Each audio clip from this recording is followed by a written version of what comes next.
Hello, everyone. I will try and keep this as short as I can so I can take a couple of questions. My name's Douglas McAndrew. I am the new Welfare Rights Manager at Digby Brown. My predecessor, Jacqueline Lang, who hung up her Disability Rights Handbook after 13 years of fighting the good fight at Digby Brown last year to retire, did a bit on ADP last year to introduce the benefit. I'm going to talk a wee bit about what we know a year down the road, how adult disability payment compares with personal independence payment, which it replaced, and I'm going to place that in, if you like, the wider context of social security. So what's happened? The Scottish Social Security Agency was created through the Scottish Social Security legislation of 2018 to basically take a number of devolved benefits from Westminster, from the Department for Work and Pensions. Adult disability payment is by far the most significant change. It does, of course, replace personal independence payment. The phased rollout began in March by local authority area. So by the 29th of August last year, all new working age disability benefit claims are for EDP. EDP is the main non-means tested disability benefit that people can apply for if they have long-term health problems that mean they have difficulty with their personal care at home or with mobility when they are out and about.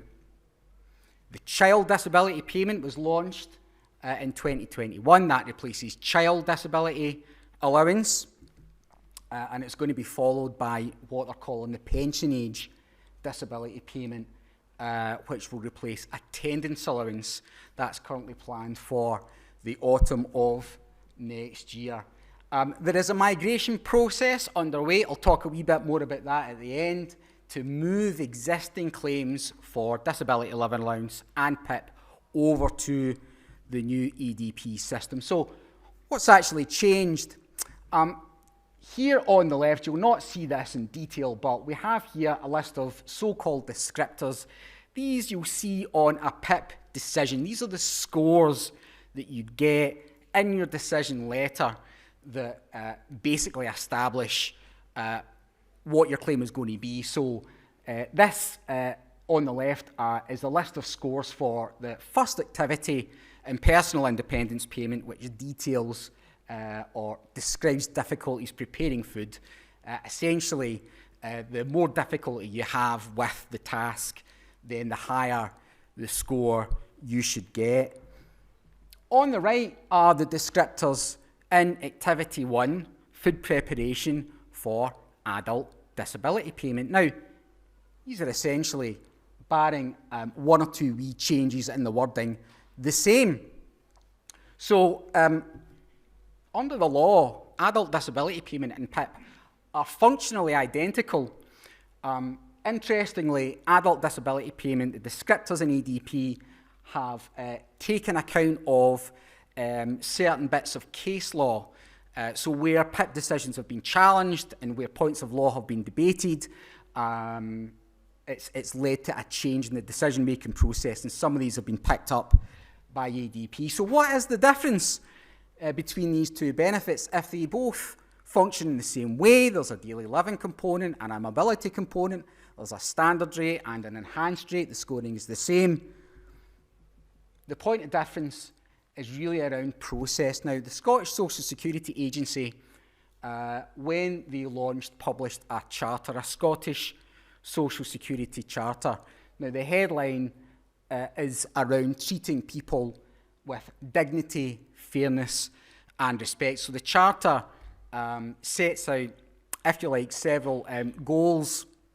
So Social Security is described as a human right, and the provision of that allows people to enjoy further human rights.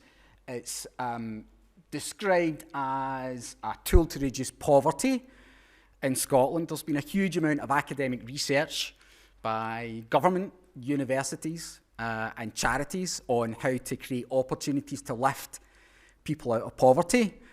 Give them more money is the obvious one. I'm not an academic. I'm sure I could prove that if you give people more money, you make them less poor. So the process is different, and that is really the key change between ADP and PIP. Now, many people will know, having went through a PIP assessment, that the tendency is to depend very heavily on the scores that are awarded as part of the healthcare assessment that the vast majority of people that claim PIP are asked to undertake. And I've spoken to so many people that are often completely dismayed when they see a decision, especially if it's a decision that's been made after lots of detailed healthcare information has been provided, medical evidence of various kinds. They see that often this evidence is overlooked in favour of the scores in their healthcare assessment. Now, oftentimes people will be put in front of an assessor who perhaps doesn't have the expertise that, especially when we think about something like brain injuries or spinal injuries, that allows them to make a truly informed decision. And we know that if people have an acquired brain injury, there's often a lot of input from neurologists, from occupational therapists, from physio, people that have a relationship, have built a relationship with the individual over a long period of time. And I'm in a lovely position working for Digby Brown, where I've got access through our healthcare providers and charity partners and the solicitors that's been gathered in support of the individual, and I can provide that, and that certainly makes things a lot easier from my point of view. And the adult disability payment case managers actively encourage people to provide that information. So the Social Security Charter says essentially that they will only ask someone to undergo an assessment that's carried out by the Scottish Government, and that's an important point as well. It is always going to be someone that works for the Scottish Government. The Department of Work and Pensions have a contract with a huge American company called Maximus that do the healthcare assessments. And my issue with that is always around transparency, because the assessors don't actually work for the DWP, they're not decision makers. So these people will score your claim, they'll give these scores to the decision maker will rubber stamp it, and they'll send you out your PIP decision. And if you challenge that, the decision maker can simply say, well, those are the scores that you got in your assessment, and don't ask me. But equally, if you challenge the assessors themselves, they'll say, well, I don't make the decision, it's the DWP decision maker that signs it, it's not me. So these issues of accountability and transparency have always troubled me. But as I say, EDP so far seem to be focusing on the medical information that the individual provides, which from the point of view of well-being means that there's perhaps less anxiety and even trauma when they go through these assessments. So let's have a wee look at how this has affected the outcomes in terms of PIP. So PIP turned 10 in April this year, and over the past 10 years, 6.4 million registered claims for PIP had been cleared or decisions reached. Of those, 71% were for new claims. Just under a third were DLA reassessments, because the PIP, of course, replaced disability living allowance, which had been around for about 20 years before that. There are still some people on DLA that are fortunately going to skip PIP altogether, and they'll be migrated from DLA onto adult disability payment. Now, around about half of those claims have been approved, the other half disallowed. So you've got a 50-50 shot when you claim PIP of getting an award of any kind. Now, of those, 2.1 million mandatory reconsiderations have been registered. So roughly a third of the registered claims, the claimants have disputed the decision. So the vast that it be looked at again. Now, only 1 in 4 of those decisions leads to a change in award, so that a large majority of people that are unhappy with their decision are unfortunately going to get a further decision that says, thanks very much, we're going to stick with the original decision we gave you. Now, if that happens, they then have the option of lodging an appeal with HM Courts and Tribunal Service, who are independent of the DWP. So round about 37% of those completed MRs go on to lodge an appeal. Now, that means that 2/3 of people don't go on to lodge an appeal. Some of them might have a decision they're happy with, but lots of them will simply feel that it's not worth their bother. It's been too much stress and anxiety, so they just leave it. And that's not how it should be. That statistic for me is the starkest. On average, and this is based on the figures from the appeal service just last year for PIP, on average 70% of PIP claims are changed. Now, the tribunal look at the same information, they apply the same laws, but in 70% of cases they arrive at a different decision. Now, you might think that would inform the DWP's approach. Sadly, in my experience, it perhaps hasn't as much as it should have done. When you think about these statistics in the context, Social Security has always been a battle for hearts and minds. Whether you want to increase or decrease spending, it's about who deserves it, who doesn't, who should have it, who shouldn't. There's all sorts of messages in the media, all sorts of preconceived ideas about Social Security claims, and we can see that the so-called social protection budget for the UK, and this is the figure from the spring budget this year, £341 billion will be spent on the social protection budget. That's almost a quarter of all the spending from the Treasury in a year. It's increasing by £42 billion from last year. In the context of Scottish Social Security, their budget's going up to just over £5 billion for 23-24, an increase of 1.2 billion. And we can see that the total budget for Scotland is about 60, so it's an increasing proportion of the total spend for Scotland. You can see the wee graphic there on the right, shows you what the social protection budget is. Most money is spent on old age pensions, that's the kind of dark green section at the bottom. Then the next biggest category after that are disability benefits, of which personal independence payment and EDP, who will be captured the stats within these figures, includes. We've got housing payments and things like tax credits and job seekers allowance, universal credit, all that kind of stuff. So why does it matter? Policy and practice, which are an organisation that work in the third sector, that work with local government, housing associations and the like, they published a study in April where they thought that as much as £19 billion of benefit as of April this year went unclaimed. The biggest category by far is underclaimed universal credit. That's the big flagship change that replaced 6 so-called legacy benefits, including housing benefit and tax credits. Over £7 billion a year of universal credit is unclaimed. And we can see here some figures that set out how much money is spent on disability benefits. So they anticipate for 23-24, almost £40 billion will be spent on disability benefits in Britain, increasing to just over £50 billion within the next 4 years. The average award for different disability benefits does vary. PIP recipients receive an average of £6,900 each in 23-24.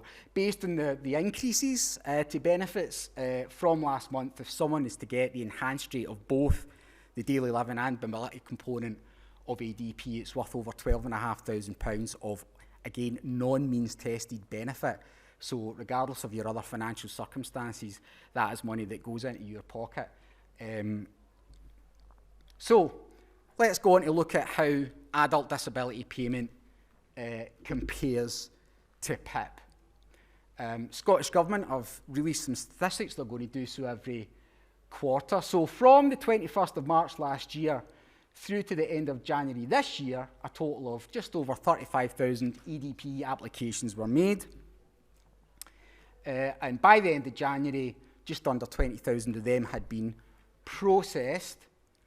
So here's a positive indicator. Of those, about 60% were authorised, 30% denied, 11% withdrawn. So they're authorising 2 claims for every 1 they're denying. So that's a very stark difference between the 50-50 shot you had with a PIP claim. The number of claims that are withdrawn will decrease. Probably people made claims when they were outside the pilot areas, or they made a claim for EDP when they already had PIP or attendance allowance. So in 69% of cases, both components were awarded.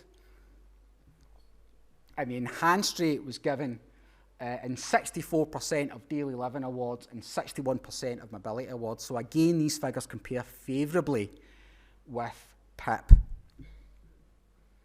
We can see here a wee bit of information on what they call redetermination. Scottish Government don't use the phrase mandatory reconsideration. If you're unhappy with a decision, and they've said that if someone is unhappy with the decision, they take that very seriously.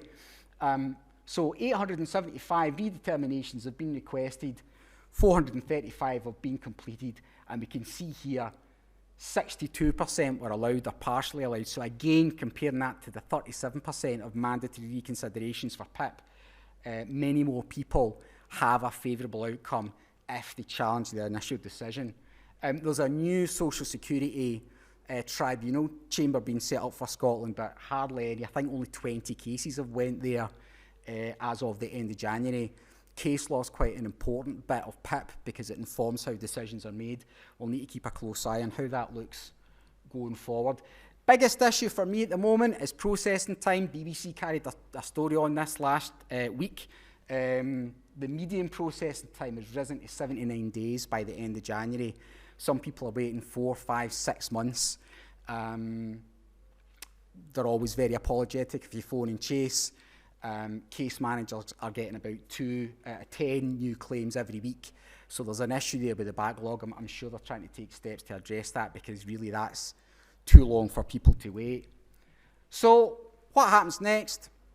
For those people who are wondering what that means for their own claims, if you've got PIP or DLA, just simply wait for instructions. If your award has come to an end in the next couple of years, what will happen is the review that would have been with PIP will in fact be done by adult disability payment. So PIP will tell you your PIP is ending, adult disability payment will contact you, and the review will be done in that way. If you've got a longer term award, don't do anything.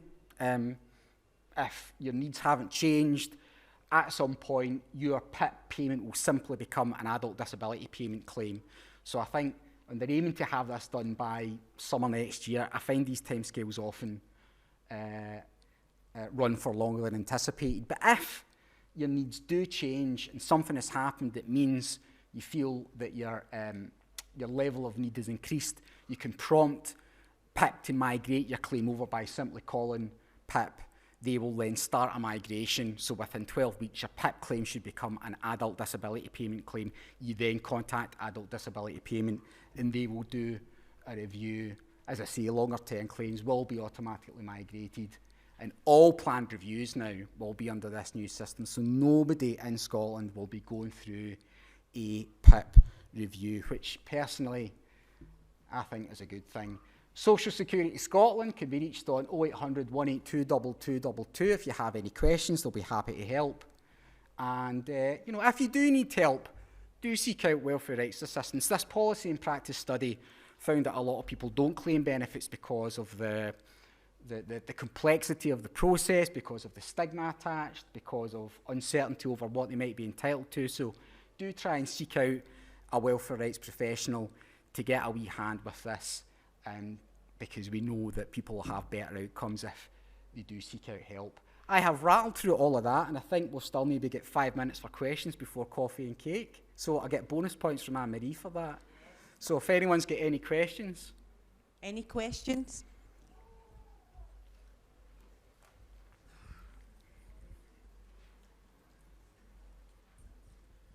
Hi Douglas. I applied for adult disability payment on the 18th of December last year. Yeah. I've been kind of sitting back. I only got contacted about 3 weeks ago just to say that my case had now been passed to a caseworker. Yeah. They'd be in touch. I've kind of sat back and just let it run its course. It's maybe a bit more pressing. I'm about to leave employment through ill health grounds next Wednesday. So obviously I'll not have any income until I go through my pension processes. So it's become a bit more pressing. I'm not quite sure what to do. Well, just to sit back.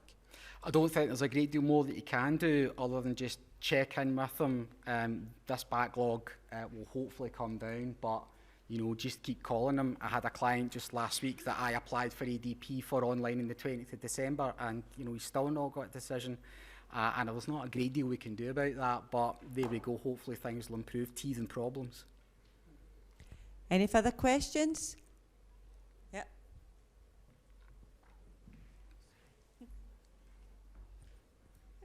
Thank you. Thanks. I'm delighted that the transfer from PIP over to adult disability payment. One of my major concerns, however, is a 100-page assessment form that people are required to fill in. And I've come across a number of people who say it's too much, it's overwhelming, albeit there's pictorial suggestions, which is really useful, and it's an easy read.